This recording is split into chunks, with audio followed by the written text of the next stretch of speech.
Pag, no, kinabit ko, nilagay ko si patient, naka-unclamp siya ngayon, no? Ibig sabihin, from patient, going sa drainage bag. So, sa drain din pala, no, you have to take note ano yung quality ng drain. So, since bago, kagabi lang ba sir nilagyan? So, kung halimbawa, bago yung, yung catheter na nilagay, yung tinatawag na 10-cuff catheter, you would expect na medyo bloody talaga siya. So, expected ko yan kasi bagong opera, bagong lagay. Minsan kapag halimbawa medyo may katabaan ng patient, nag-omentectomy sila para kasi minsan yung catheter sa loob nababalutan ng taba. So pag nabalutan yon, hindi na siya talaga magde-drain.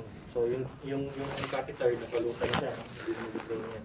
So ang iba, binabawasan at tinatanggalan ng konting fat doon sa peritoneum.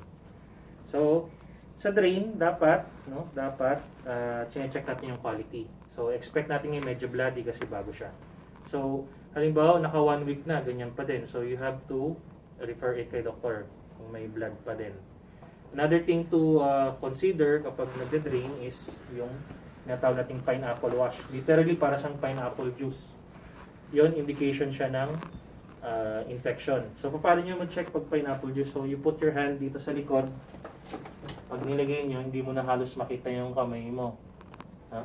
Tapos mukha talaga siyang pineapple. So, indication nyo na nag-start yung infection. Another thing is yung fish wash, yung parang pinaghugasan ng isda, which is parang ganyan. Parang kalawang. So, another indication na kapag after a few weeks, ganun pa din possibly may infection. Another thing to watch for is yung fibrins.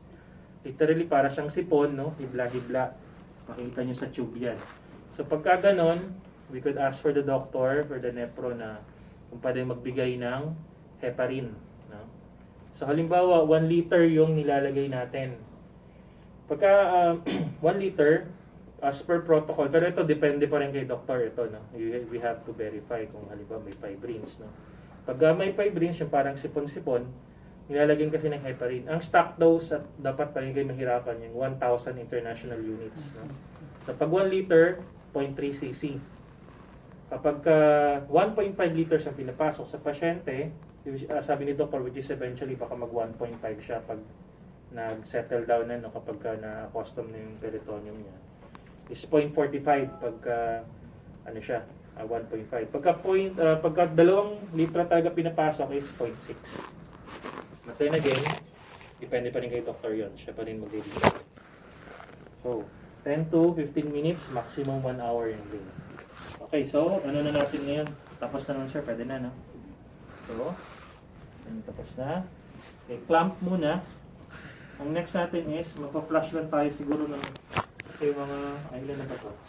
Nagpasok ka naman ito, sir? Bali, hindi pa, sir. Kasi 750 po ang, 750 lang ang 750 lang ang pinapasok. ngayon 750. 750 po. Hindi pa 1 liter. Kailan daw yung 1 liter? Depende. Hindi pa nag-round sila. So, for now, 750 pa. So ngayon, papasok ko 750 din. So, yan. For 2 na yan. Ha? 2 beses na. Dalawang beses na kayo? Hindi, pang dalawang 750 yan. Okay. Naka-ready na siya. So kung 750, around, ano ba to? 1 liter. 5. Kasi I think yata per 50 to, no? Ang guhit. Per guhit niya is 50. Tama po. So, ano ba to? 450, 5. Tama ba? 450? Bali na flash ko na kasi yung natin? excess dyan. Nagito ako dahil. So, 5, 6, 750. Dito tayo. Tama. Dito. Okay, so, diretso na kayo, sir, ng pasok ngayon. Wala na kayo, hindi na kayo. Nag-flash na po kasi actually.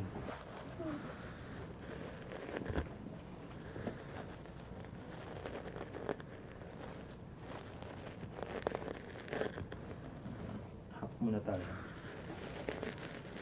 Mamaya turo ko lang, sir, sa kanila yung ano talaga. Yung proper na ano. Kasi ito medyo modified eh.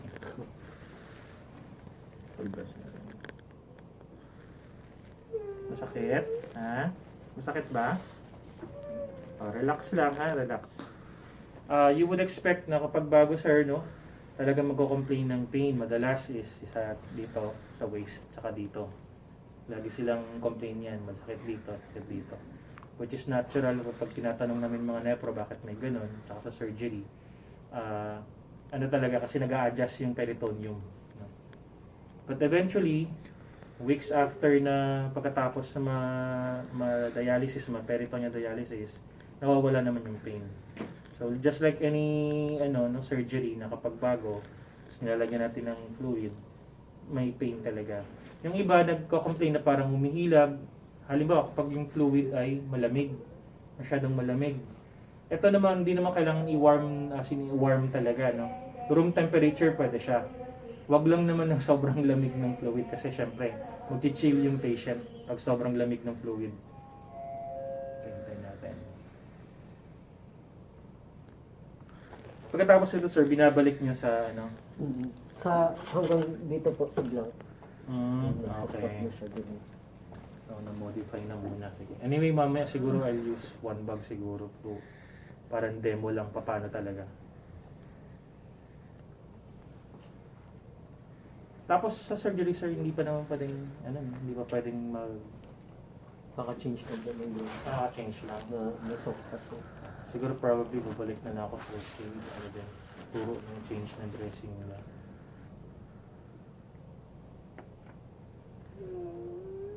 Malapit na ha.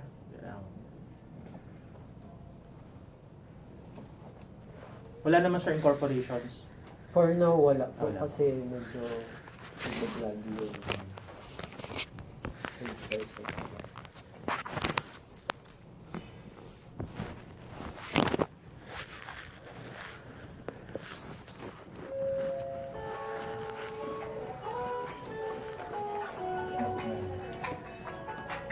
Nandito ba, di ba?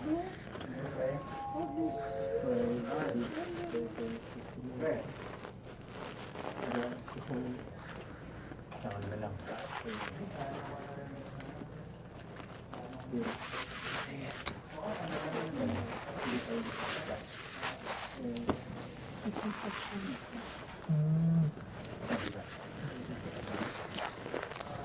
Tapos yung remaining ito, tapon na yan.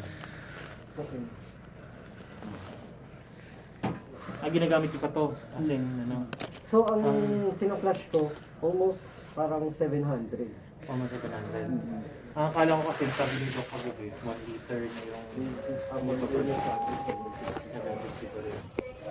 Well, anyway, kapag siguro, i-modify na lang. Pero may record kayo, sir. May record naman. Opo, meron po. Ito. Iba yung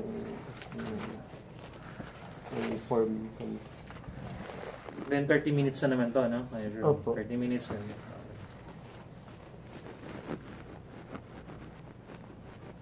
Kasi nga, ang sabi ko sa kanya, Doc, sarado kasi yung mga dispensing center usually pag weekend. Pag Sabado, half day lang. So, baka mahirapan kasi kayo, ma'am. Ang next ito na mabibilan siguro NKTI sa Quezon City. Kung karton-karton, mabigat.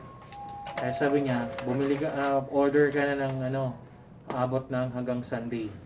And probably siguro at least hanggang Monday morning. And from there, titingnan nila kung papalitan yung prescription. Pag sinabing prescription, yung gaano katagal mag-dwell, ilang yung ipapasok. No? So titingnan nila, magla-laboratory naman po sila.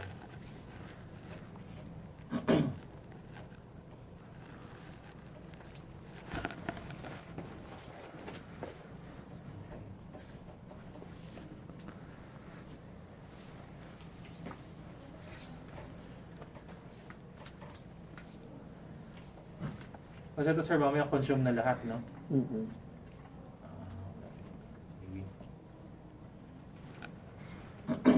May wala ka naman retention, sir. May nagre-retain. Meron pong, pag sa 1.5 po, may nagre-retain. Hmm. Dito, 100. 100. Dito. Which is expected kapag mga 2, 3, 4 days after ng ng catheter insertion, madalas talaga, nagre-retain, no? Pero it will be unusual kapag 1 week na, nag-retain pa din, yun daw nare-refer. Especially pag malaki yung nare-retain. Mm-hmm. Pero ngayon okay lang, medyo ano pa yan.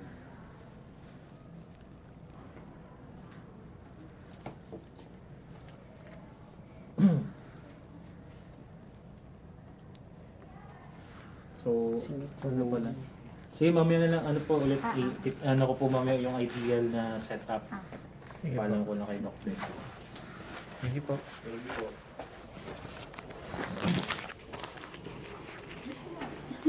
PD yun, PD. Peritoneal dialysis. Pecha.